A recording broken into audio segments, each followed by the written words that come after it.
Shalom, puji Tuhan. Kita hari lepas hari makin dekat ya. Bentar lagi kita mau Natal. Dan sebentar lagi juga ganti tahun lagi. Umur bertambah, kita makin tua. Nah, mari kita baca firman Tuhan di dalam Injil Markus pasal yang keempat. Saya beri judul tetap tenang di tengah badai. Apa? Iya. Markus pasal yang keempat, ayat yang ke-35, kita akan baca sampai yang ke-41. Kita baca bergantian ya, saya baca ayat yang ganjil, nanti jemaat baca ayat yang genap sampai akhir. Sampai akhir kita baca bersama-sama. Ayat 35 dari Markus pasal yang keempat. Firman Allah berkata demikian. Pada hari itu, waktu hari sudah petang, Yesus berkata kepada mereka, marilah kita bertolak ke seberang.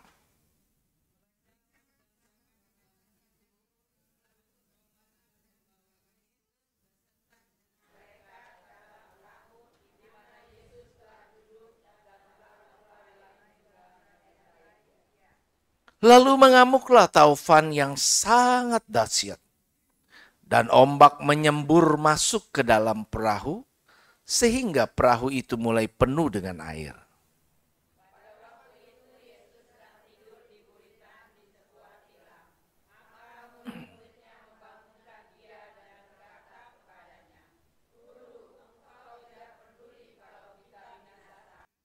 Ia pun bangun menghardik angin itu dan berkata kepada danau itu, diam, tenanglah. Lalu angin itu reda dan danau itu menjadi teduh sekali.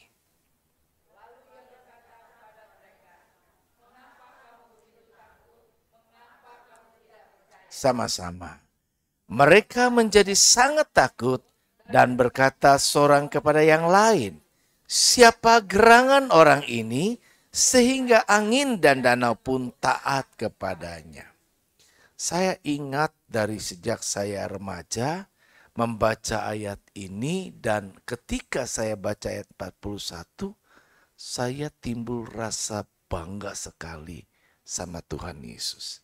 Dikatakan mereka menjadi sangat takut dan berkata seorang kepada yang lain, siapa gerangan orang ini sehingga angin dan danau pun taat kepadanya. Wah, bangga sekali bahwa kita punya Allah yang luar biasa, kita punya Yesus yang luar biasa.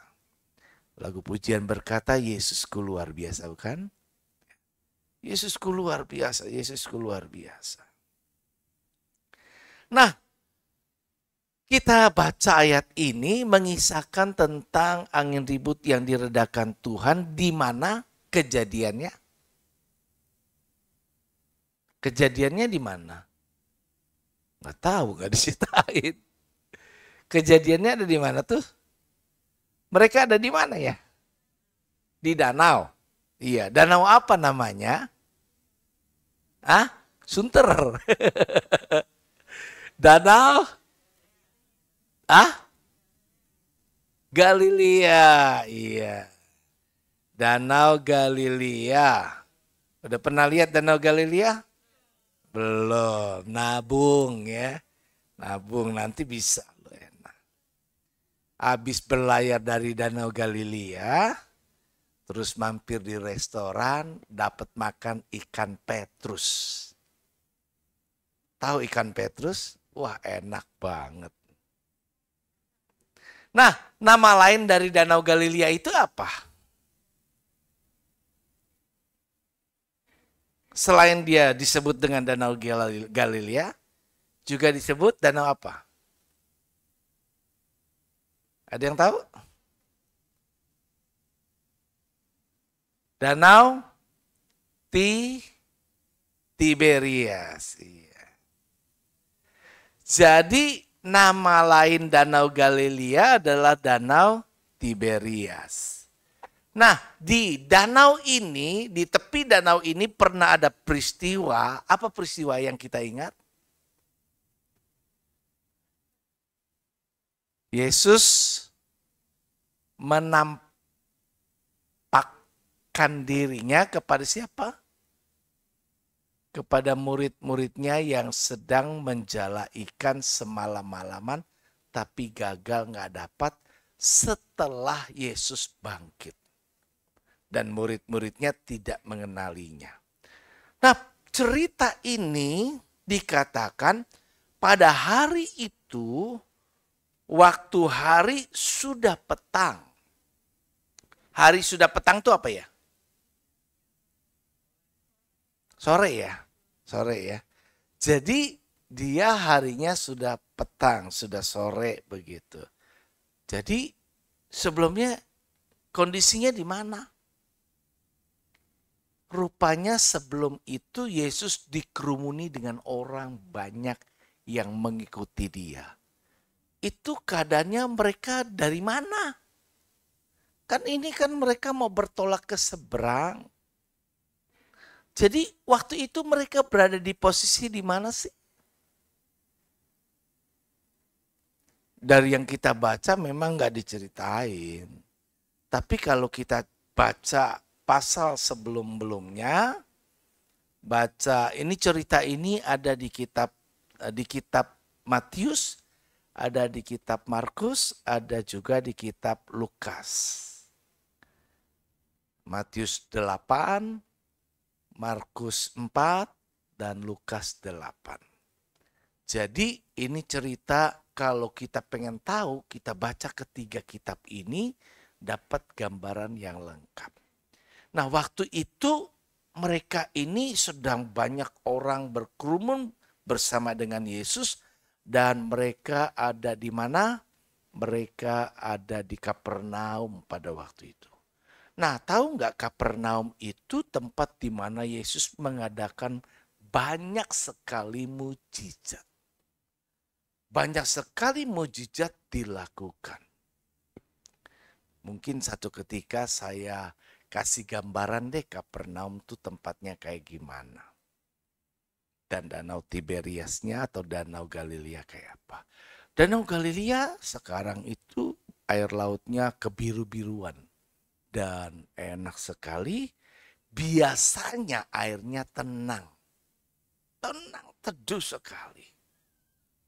Dan pemandangannya begitu indah. Dan kalau naik perahu besar, itu enak sekali.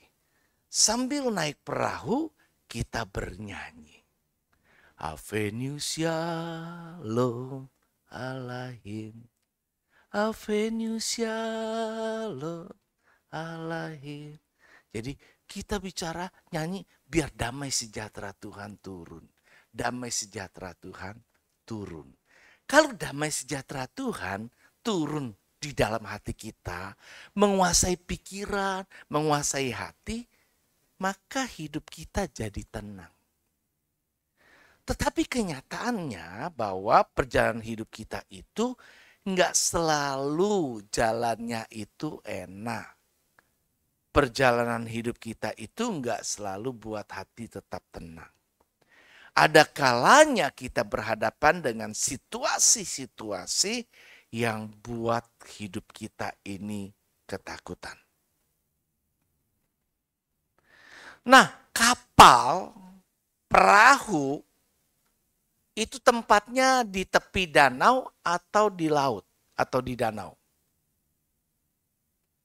Tempatnya di tepi danau atau di tepi laut atau di pantai atau seharusnya dia ada di laut.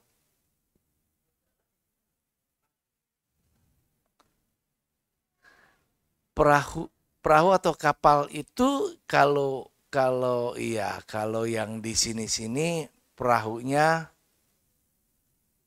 ada di pinggir lah ya.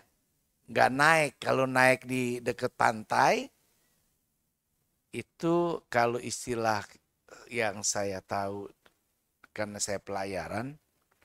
Jadi dry dock namanya, itu kepengen di maintenance, pengen diperbaiki.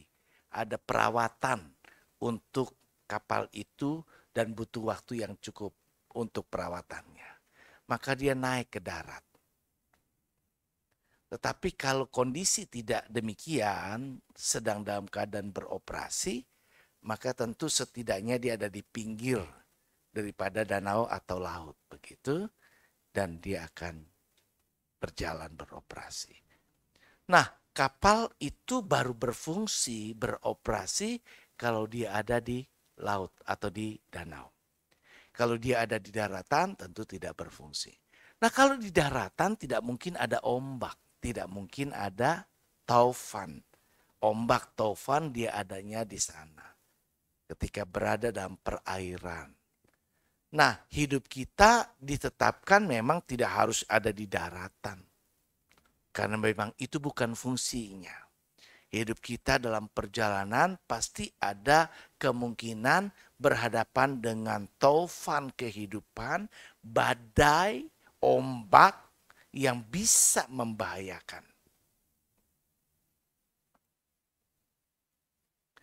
Nah, kalau kita pelajari di sini, mereka setelah dikerumuni banyak orang, Yesus sudah selesai bicara sama murid, siapkan kapal, kita melanjutkan perjalanan bertolak ke seberang karena di sana ada masih pekerjaan. Tahu nggak waktu nanti di seberang? Itu kemana sih mereka mau pergi? Tadi mereka ada di mana? Kan yang tadi saya ngomong, ada di mana sih mereka? Di nama tempatnya tadi yang dibilang apa? Kapernaum. Mereka ada di mana? Kapernaum, ya. Kapernaum.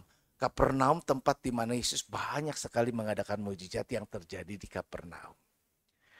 Di Kapernaum ada siapa itu perwira kepala yang suka kasih sumbang itu, yang anaknya sakit nyaris mati, mohon supaya disembuhkan. Begitu. Itu juga di Kapernaum. Jadi ada banyak sekali peristiwa mujizat dan murid-muridnya terlibat di dalamnya. Artinya murid-murid itu tahu bahwa Yesus mengadakan banyak sekali perkara yang ajaib dan seharusnya mereka itu tetap tenang.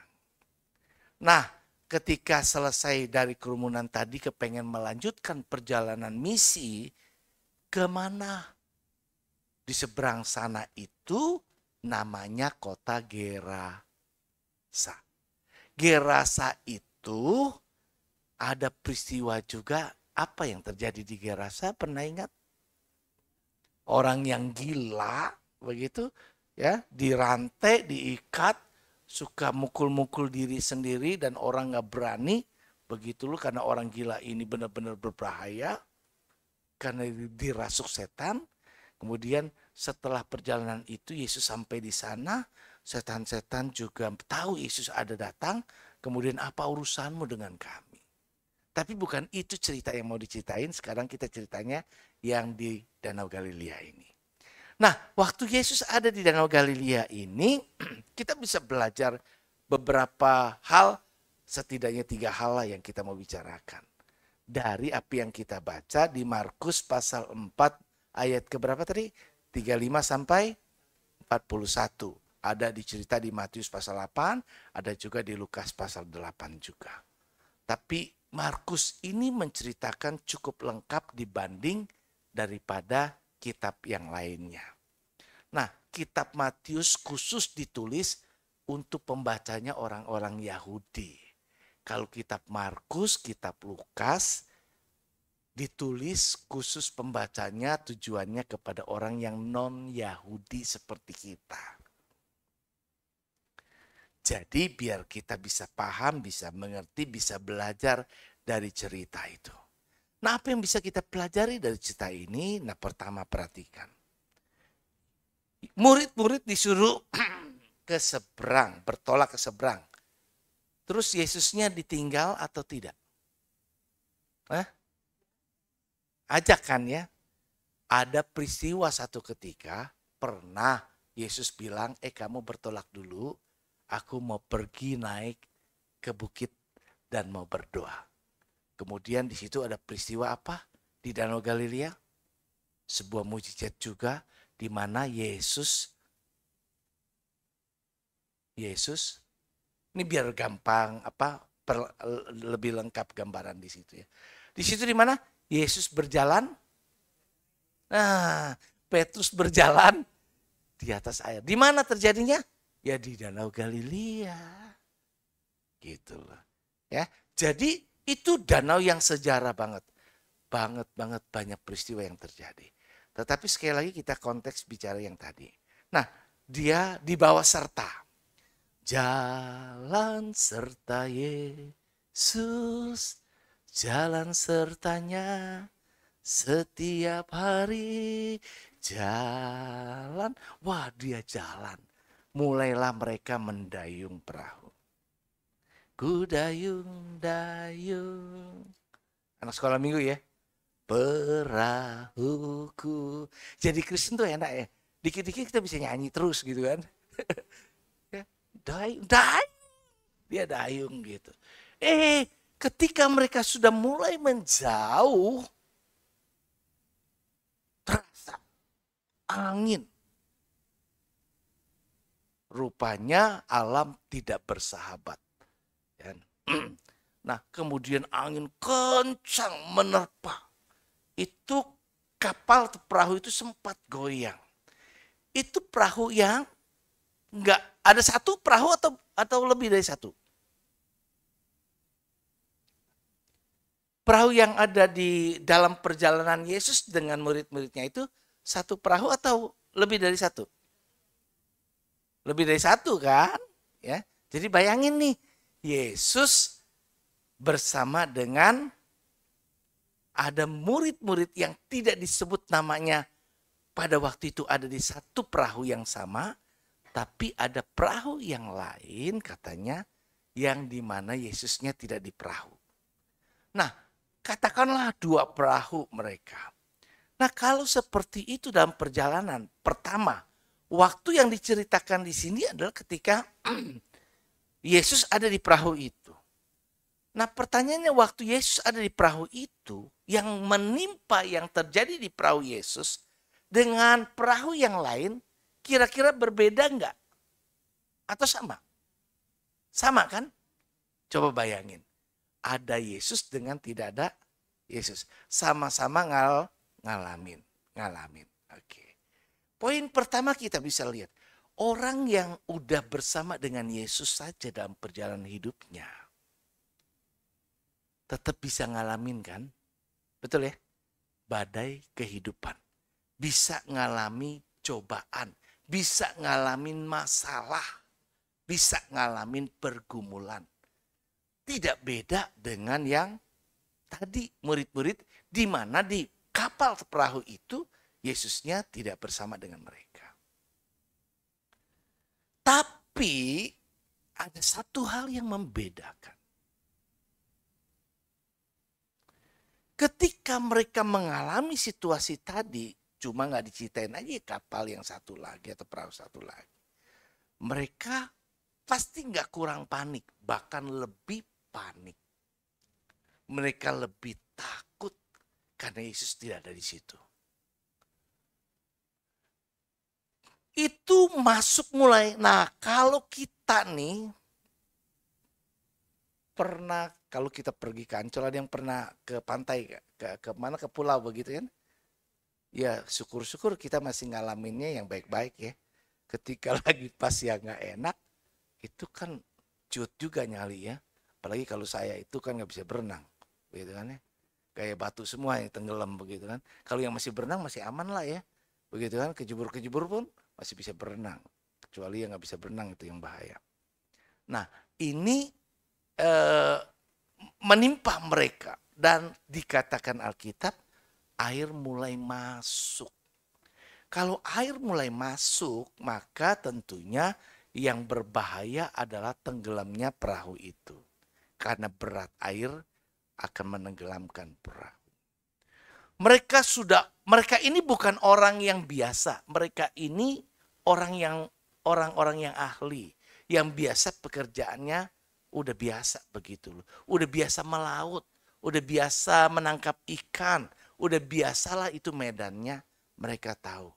Kemudian sekali lagi tadi naturnya di situ di Danau Galilea itu kalau pergi ke sana yang enak itu memang teduh sebenarnya.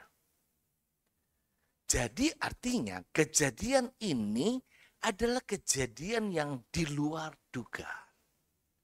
Perjalanan hidup kita itu ada satu ketika diizinkan terjadi hal-hal di luar dugaan. Hal-hal yang tidak biasa, tidak normal.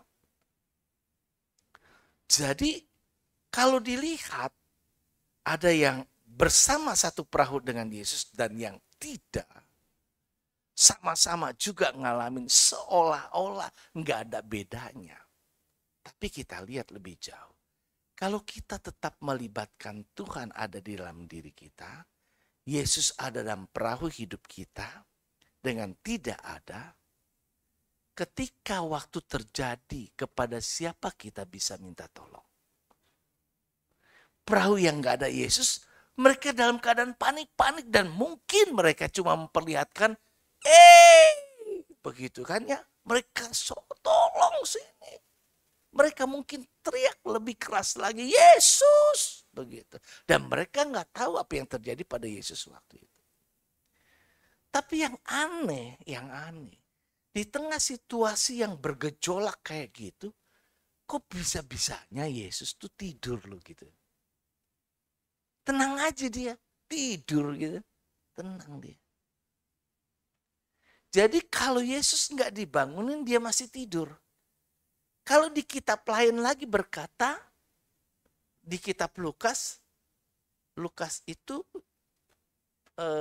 yang penulisnya namanya Lukas itu adalah tabib dokter begitu ya. Jadi masuk logika. Dia lebih banyak pakai logika dalam menceritakan apa yang ada di kitab Lukas itu. Nah, kalau seorang tabib saja menceritakan kayak begitu, ditulisnya begini lebih logikanya. Yesus itu tertidur. Artinya tertidur apa? Kalau orang tertidur, pulas. Betul nggak? Lagi baca-baca, tiba-tiba tertidur gitu kan. Jadi ini bukan tidur ayam. Ya kan? Melek-melek kemudian masih sadar begitu. Tapi tertidur saking capeknya kan. Saking lelahnya udah pulas banget. Bisa di tengah-tengah situasi kayak gitu.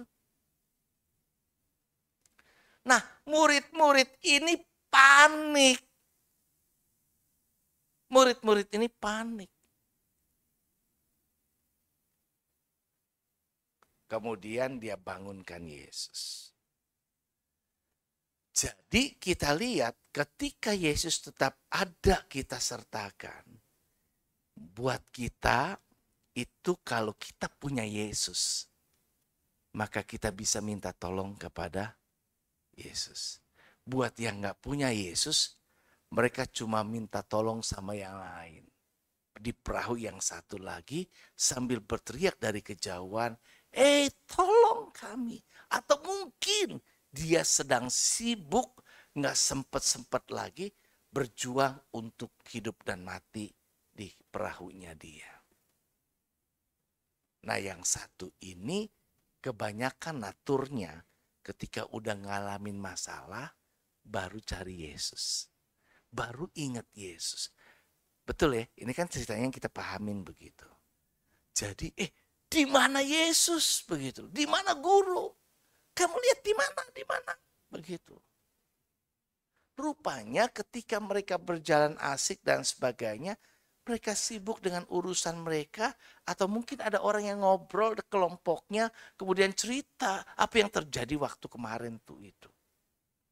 Tapi mereka nggak aktif bersama dengan Yesus walau dalam satu perahu. Dan akhirnya karena Yesus nggak diajak ngobrol, Yesusnya juga tidak dikaryakan di waktu di waktu itu, maka Yesus dia mengambil tempat di belakang buritan, ditilam itu kursi santai begitu ya, dia bisa tiduran begitu. dengan angin sepoi-sepoi awalnya, dan tentu dengan kondisi yang lelah, biasanya pasti tidur ngantuk. Nah, waktu dibangunin guru,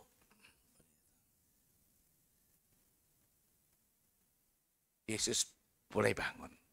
Kemudian dia bangun, dia tidak marahi murid-muridnya. Kalau udah lagi kayak gitu, pasti bawaan kita apa?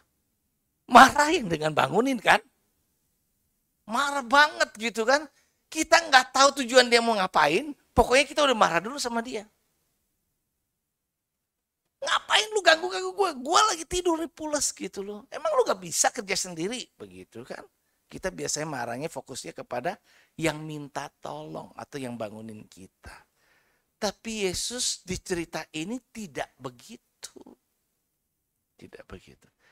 Kalau ada orang yang datang sama dia, kalau ada orang yang bangunkan dia, di situasi yang genting, di situasi yang dadakan, dan sekalipun baru cari Yesus ketika itu, Yesus tahu apa yang dia harus lakukan.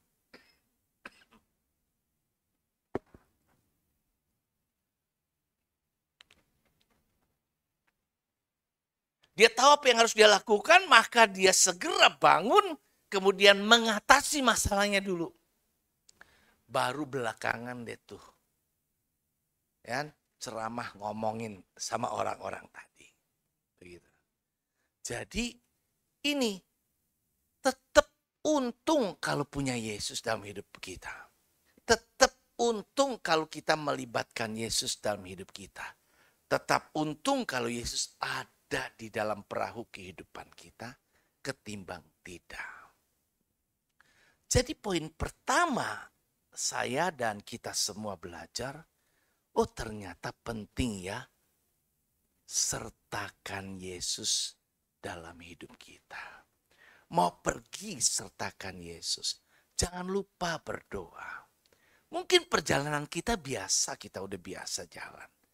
Tapi tanpa kita sadari, faktor doa yang kita panjatkan sama Tuhan, minta pertolongan, pimpinan, perlindungan Tuhan, itu bekerja tanpa kita sadari. Sehingga ada saat-saat ketika kecelakaan bisa mengancam kita, kita bisa dihindari. Saya pernah ngalamin kayak gitu. Dari sejak kecil saya nggak pernah lupa kejadian. Yang saya nggak pernah lupa itu aneh kejadiannya. Saya tuh kecil, kejadiannya itu di Gang Lilin yang biasa suka jualan air timbaan tuh. Yang suka ngisi ya, itu gitu loh. Yang namanya kecil, walau saya ada di seberang situ, itu mau masuk ke sana begitu.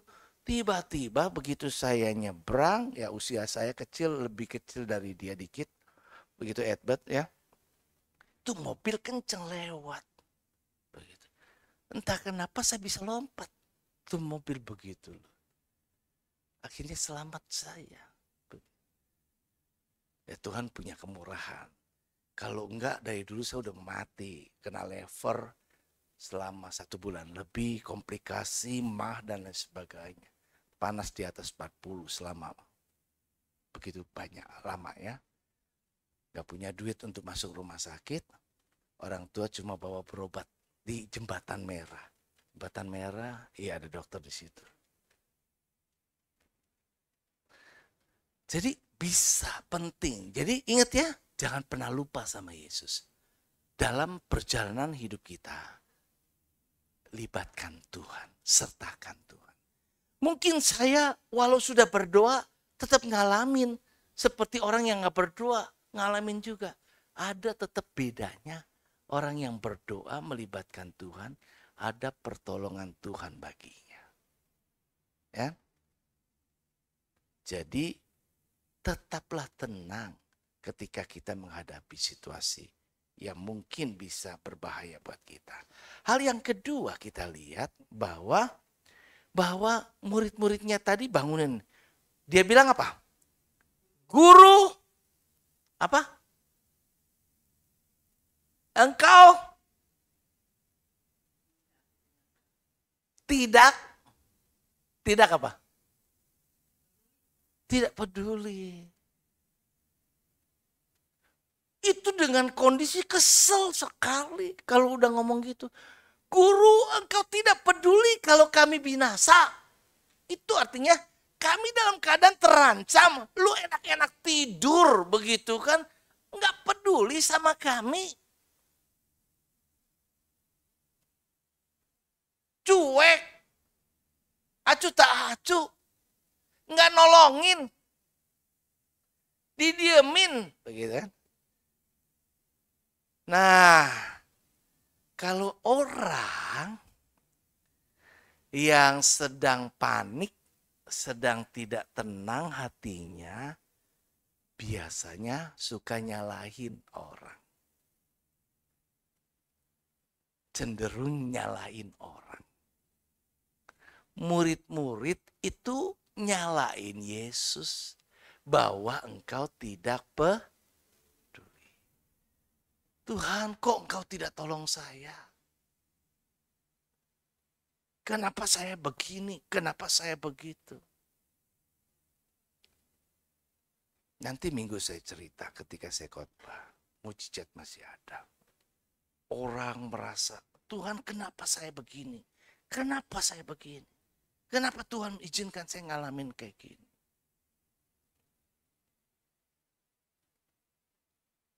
Jadi kadang orang ketika dalam keadaan tidak tenang, panik, pikirannya takut, pasti cenderung nggak fokus kepada apa yang seharusnya, tapi mulai dengan penyerangan nyalain orang.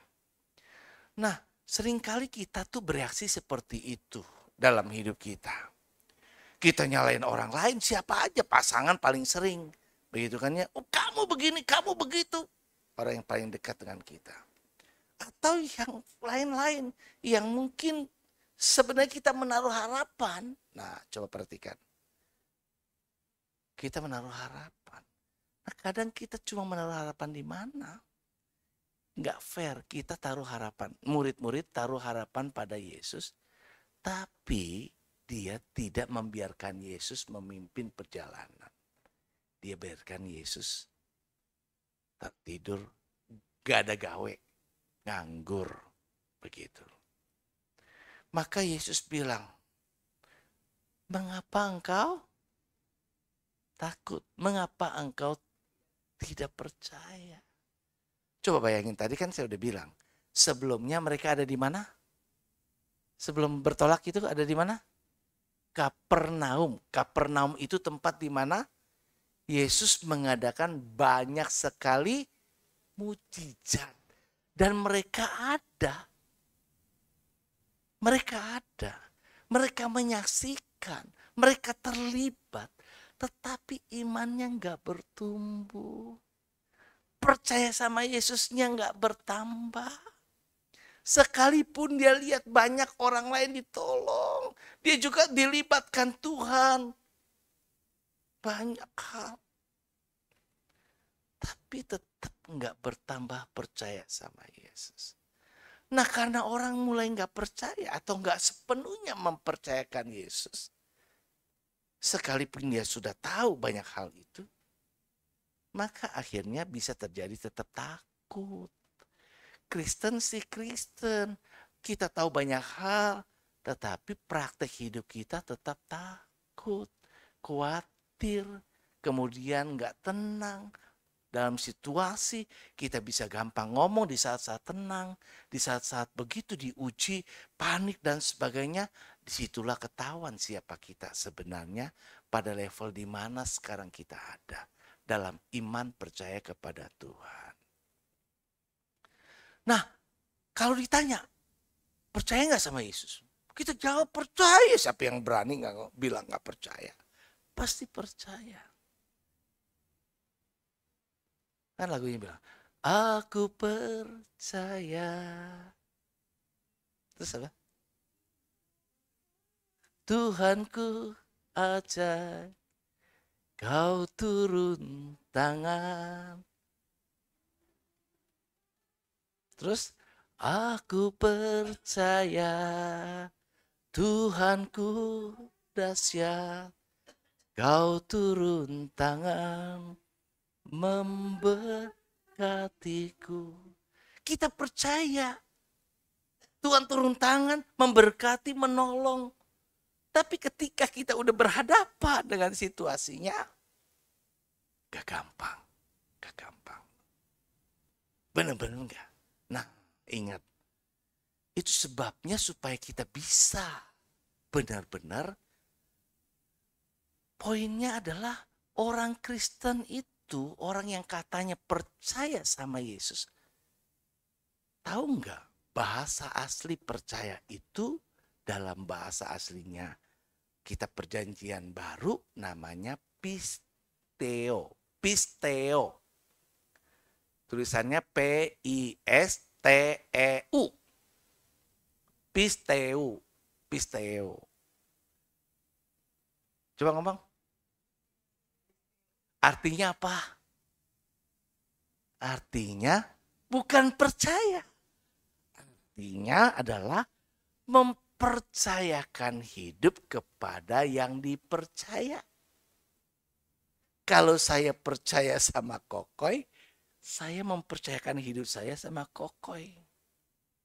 Artinya gini, gue serahin deh semuanya deh. Terserah mau diapain sama Kokoy. Begitu loh. Kan? Gitu.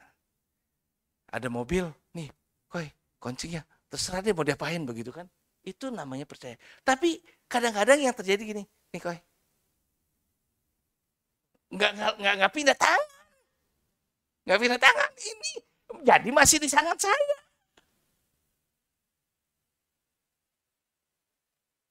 Padahal udah bersangkut mengambil, tapi saya masih pegang. Jadi urusannya nggak dipindahin. Urusannya masih urusan saya. Maka Yesusnya belum bertindak. Oh, kamu belum kasih? Kamu belum nyerahin? Kalau orang nyerahin, tahu nggak, percaya nggak? Yesus itu bertanggung jawab kan? Pasti bertanggung jawab. Kalau kita mempercayakan, oh kalau ada orang yang begitu percaya saja sama kita ada tanggung jawab, kita pasti loh. Kalau saya dikasih tugas, baik sebagai pengurus, ketika ada event-event tertentu sebagai ketua panitia atau sebagai bagian dari panitia, saya pasti bertanggung jawab untuk itu. Saya kerjakan dengan maksimal.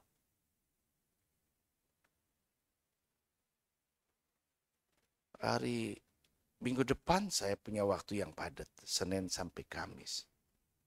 Dan melelahkan karena ada musyawarah besar PGPI, begitu Persekutuan Gereja-Gereja Pentakosta Indonesia, dari pagi jam 7 sampai jam 22. Capek. Jam 5 mesti siap bangun-bangun, dan saya kan rumahnya jauh. Tempatnya di Kelapa Gading, Mawarsaro. Nah, yang saya mau bilang, mepet waktu-waktunya. Wah, ada yang harus ya dikasih tugas apa? Kasih tugas kerjain. Kalau tugas ini, tugas ini. Wah, biasanya saya nggak cocok dengan si perlengkapan. Coba. Biasanya kan saya suka kasih orang soal perlengkapan. Saya dikasih si perlengkapan. Nggak keren. Begitu kan? Si perlengkapan. Koordinator kamu si perlengkapan. Yang nyiapin perlengkapan banyak macam. Begitulah. Yang nyiapin ruangan, yang nyiapin segala-galanya. Dan di bawah saya cuma ada 2 orang. Tentu dengan tambahan dari orang-orang yang di Mawar Saron. Nah terus kalau kayak gitu, wah kadang kita bisa, wah siapin meja, siapin ini. Sewa gak bisa cukup. Sewa mahal.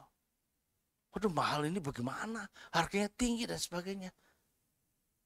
Tapi saya masih terus tanggung jawab, berusaha dapat harga termurah. Dan puji Tuhan mujizat masih ada. Sehingga ada harga-harga yang terakhir, dipikir udah nego gak bisa lagi, ada ternyata buka jalan tempat lain yang bisa murah, yang gak hitungnya per hari. 150.000 atau 200.000 satu meja per hari. Saya butuh 80 meja minimal untuk satu mejanya yang besar panjang 3 orang. Karena sekitar ada 240 orang. Wah, berapa duit besar. Tapi puji Tuhan, berusaha sampai dapat harga yang termurah tanpa dihitung per hari. Kursi dadakan belum lama ini berapa hari. Juga begitu. Waduh, mahal. 15.000 per hari kali misalnya 3 hari 45.000, butuh 300 kursi. 13 berapa itu? Ya nggak tahu lah berapa jutaan, puluhan juta. Begitu ya. Nah, terus kalau kayak gitu katanya, wah, berat ini. Puji Tuhan, dari sekian puluh juta, akhirnya last minute bisa dapat 6 juta. 6 juta masih saya bilang, kurangin gopay dong. Dikasih juga gopay. Jadi 5.500.000. Sampai yang lain bengong. Kok bisa? Jadi dalam hidup ini mujizat masih ada. Tanggung jawab. Begitu juga Yesus pasti tanggung jawab. Persoalannya kalau mau percaya sama Yesus, itu artinya sebenarnya kamu kalau bilang percaya sama Yesus, mempercayakan kepada yang katanya kamu percaya sama Yesus tadi, serah terima.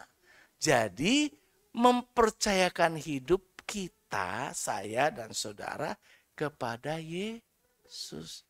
Kalau udah diserahkan, Yesus ambil alih, dia tanggung jawab. Dia pelihara kita. Nggak mungkin katanya kalau ada orang yang minta roti dikasih apa? Batu. Begitu kan? Nggak mungkin. Jadi artinya kalau burung di udara Bapak pelihara, apalagi engkau anak manusia. Itulah pentingnya kita belajar mempercayakan. Jadi yang kedua apa? Mempercayakan hidup. Mempercayakan itu menyerahkan. Jadi nggak cuma ngomong nih, nggak cuma di bibir. Tapi benar-benar serah terima, memindahkan hak kita kepada Tuhan. Sehingga kita udah gak punya hak lagi. Berapa banyak orang kenyataannya masih tetap kok ngambil keputusan sendiri, maunya dia, bukan maunya Tuhan. Padahal kita bisa nyanyi, suka-sukamu Tuhan, suka-sukamu. Iya, nyanyi gampang. Tapi ngelakuinnya nangis. Karena ketika yang Tuhan mau dengan yang kita mau, itu berseberangan. Nangis Bombay. Begitu, ya kan ya? Di tiang listrik begitu kan ya. Jadi itu yang kedua, yang terakhir. Yang terakhir coba perhatikan. Ayat 41. Sisi lain tadi saya bilang, ketika saya berulang kali baca ayat ini, itu timbul bulu berdiri, rasa bangga sama Tuhan. Wah, saya punya Tuhan yang luar biasa. Yesusku luar biasa. Yesusku luar biasa. Rasa bangga kita sama Tuhan sekarang ini orang Kristen, itu enggak ada loh. Ada enggak sih rasa bangga benar-benar perasaan sampai merinding tuh. Kita punya bulu begitu. Bangun begitu. Yesus luar biasa, dahsyat luar biasa. Dulu bangsa Israel, kalau Tuhannya nampakkan diri sama Musa, itu pada takut, mereka nggak berani. Karena hadirat Tuhan begitu kuat dan itu menakutkan dalam pengertian bukan takutnya yang negatif, tapi takut rasa hormatnya sama Tuhan luar biasa. Nah, yang ketiga ini kita lihat murid-murid sudah bersama Yesus loh. Dalam hari-hari ku lalui bersama Yesus. Suka duka ku jalani bersama Yesus. Enak jadi Kristen, beneran enak banget. Kita suka nyanyi. Nah, terus kalau hari-hari sudah kita lalui bersama Yesus, tapi mereka masih bingung. Ditulis Alkitab. Mereka tercengang-cengang, mereka terheran-heran. sampai berkata satu sama lain, siapa gerangan orang ini? Kalau kita masih nanya, siapa gerangan orang ini? Berarti belum kenal dia. Jadi selama ini lu belum tahu siapa gua. Ya kan? Jadi rupanya jadi Kristen, berapa lama kita jadi Kristen? Berapa setia kita ibadah dan dengar firman? Kita sudah kenal pribadi Yesus persis enggak sih? Kalau kita kenal, itu mah biasa buat Tuhan. Memang dia hebat. Dan saya nggak perlu takut lagi. Seperti seorang anak. Makanya ketika ada muridnya bertanya siapa yang paling besar nanti, Yesus nggak ngambil di antara murid-murid. Dia ambil seorang anak kecil. Nih loh yang paling gede. Kenapa dia paling gede? Padahal kan ini kalau anak kecil lapar, dia bilang apa? Pak, mah lapar. Ya? Dia nggak tahu. Pokoknya gue nggak tahu dari mana nanti ada makanan buat saya. Yang pasti dia tahu bakal dikasih makan abis dia ngomong lapar. Betul nggak? Tinggal orang tuanya yang mikir di mana cari makanan buat si anak ini agar jangan sampai dia lapar. Jadi nggak pusing. Karena dia tahu orang tuaku peduli, orang tuaku pelihara. Nah jadi kalau ada murid-murid sampai basi berkata siapa gerangan orang ini, nggak cuma bermakna positif kalau kita pikir positif, oh dia bangga, tapi rupanya dia belum kenal persis siapa Yesus. Karena itu yuk kita jadi Kristen, masih mau belajar terus. Belajar itu proses hidup yang tidak pernah berakhir. Kita perlu belajar benar-benar sampai kita kenal Tuhan dan kita benar-benar mempercayainya, kita benar-benar akan bisa melihat, oh ini mah Tuhan memang pasti tahu, saya tahu. Waktu saya stroke itu saya tenang. Kalau dipikir logika setelah saya stroke, waduh kiamat. Kiamat namanya orang kena stroke. Gak ada gejala, gak pernah kepikir, terus tiba-tiba ke dokter langsung dibilang, saya masih tanya berulang kali sama dokter, dok gejala. Maksudnya ini gejala stroke. Sudah stroke, saya gak kasih obat, saya cuma kasih surat, kamu segera masuk rumah sakit.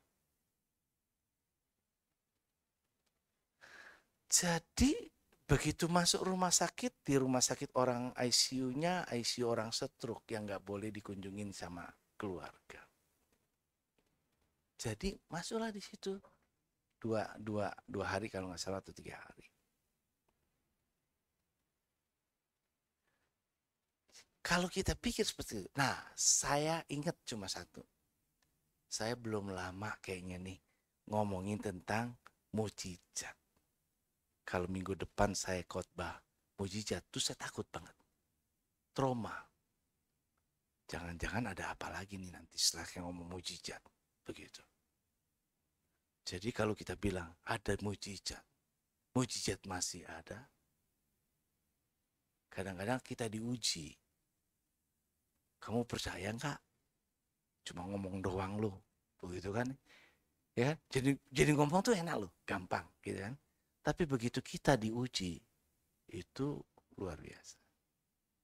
Nah, jadi saya tahu percaya bahwa Tuhan ya kita berserahlah. Yang cuma yang kepikiran saya waktu kemarin itu cuma satu di gereja. Gimana ya? Nggak ada orang yang bisa saya andalkan untuk ngegantiin. Cuma itu yang dipikiran doang. Spontanitas jujur di waktu yang lalu itu. Sehingga keinginan saya untuk sembuh lebih cepat gara-gara saya tahu nggak ada orang yang bisa saya serahkan. Coba kalau saya udah tahu semuanya. Mungkin saya bermanja aja. Nyantai ya sudah, tenang aja. Ada orang yang ngurusin. Ada orang. Jadi ketika kita di situasi yang kayak apapun, ternyata ada manfaatnya juga. Ada situasi-situasi di mana mungkin gak ada orang yang bisa kayak gimana, yang bisa kita andalkan. Ketika kita nggak bisa ngandalin orang, kita minta tolong orang nggak bisa ini, kita nggak bisa andalin lagi. Tenang. Kadang-kadang kita keluh kan, duh kamu nggak bisa saya ini, kamu nggak bisa gini. Rupanya ketika itu bisa jadi positif juga. Jadi kita nggak ngandelin manusia, tapi kita ngandelin Tuhan. Ya, yang saya takjub itu justru seorang yang namanya profesor yang merawat saya itu ketika saya kontrol, itu dia juga bingung, kok kamu cepat recovery-nya. Jadi dalam benak ilmiahnya ini perlu waktu panjang. Tahu berapa saya harus keluar sekali kontrol? 5 jutaan. Kalau saya harus kontrol 1 bulan 2 kali minimal, berapa harus saya keluar? Terus kalau lama berapa habisnya? Kalau cepat, siapa yang rugi? Dokternya. Betul ya? Tapi dokter yang hebat tentu nggak takut pasiennya banyak. Tuhan berkati terus. Nah, jadi yang ketiga apa yang bisa kita pelajari? Bertumbuh dalam pengenalan yang benar akan Tuhan. Ya, saya ingat nih Siamo ini pertama kali terima Tuhan Yesus di gereja ayam ya. Puji Tuhan, saya doakan. Salah satu buah. Puji Tuhan. Dan saya terus berdoa bertumbuh dalam Tuhan. Setia sampai sekarang, terus setia sampai selamanya. Kita bertumbuh terus sampai benar-benar. Karena itu saya himbau. Nggak cukup cuma ibadah. Kalau ada kegiatan-kegiatan rohani, terus belajar, rindu belajar. Dengan begitu makin bertumbuh. Ingat, udah dekat, kita bukan berada cuma nanti akhir zaman udah dekat. Bukan akhir zaman udah dekat. Kita sedang ada di masa akhir zamannya.